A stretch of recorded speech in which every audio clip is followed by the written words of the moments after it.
आज एक दर्द की सुनामी बतलाता हूँ, सिहर से जाओगे ऐसी कहानी बतलाता हूँ। बात एक नारी के दबे जज्बात की है, गहरे गम और एक नई उम्मीद के बीच एक साथ फंसे उसके हालात की है।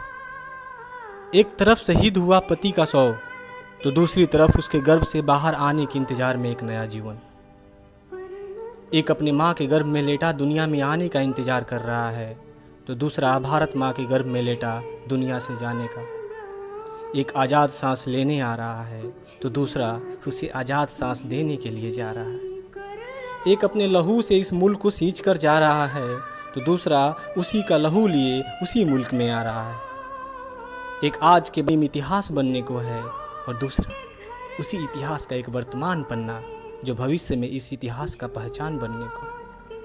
एक तरफ खुशियों के अस्त होने का दर्द लिए आंसुओं का सैलाब रूपी अंधेरा, तो दूसरी तरफ जीने की उम्मीद लिए एक अंधेरे में रोशनी करता एक नया सवेरा।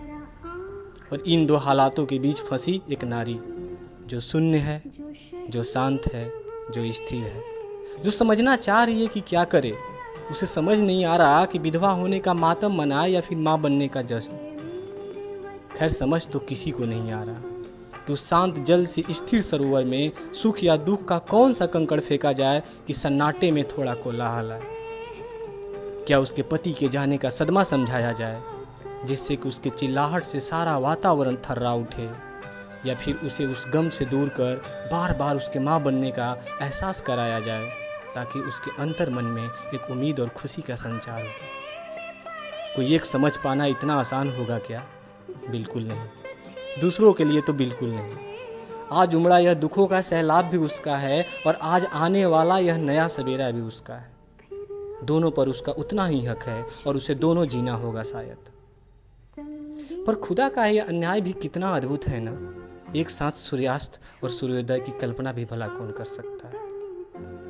लेकिन उसी कल्पना से परे सुख और दुख के भंवर के बीच एक स्त्री ऐसे महीन रेखा पर खड़ी है, जिसके एक तरफ सूर्योदय है तो दूसरी तरफ ठीक उसी वक्त सूर्यास्त, जिसके एक तरफ सूर्योदय है तो दूसरी तरफ ठीक उसी वक्त सूर्यास्त। शहीद प्रदीप, शहीद विक्रमजीत, शहीद रतन ठाकुर जैसे हमारे देश के कितने जवानों ने देश के लिए अपनी शहादत उस वक्त दी जब उनके बीवी के गर्भ में पल रहा उनका बच्चा दुनिया में आने का इंतजार कर रहा था। एक बार फिर से उन महान शहीदों की उन बहादुर बीवियों को मेरा सत सत नमन, जिन्होंने अपने गर्भ में अपने पति के आखिरी निशाने लिए तिरंगे में लिपटे अपने पति के शव को बहादुरी से सलाम किया। गर्व है देश को उन शहीदों पर, और गर्व है देश को उन शहीदों के महान बीवियों पर। जय हिंद, जय भारत।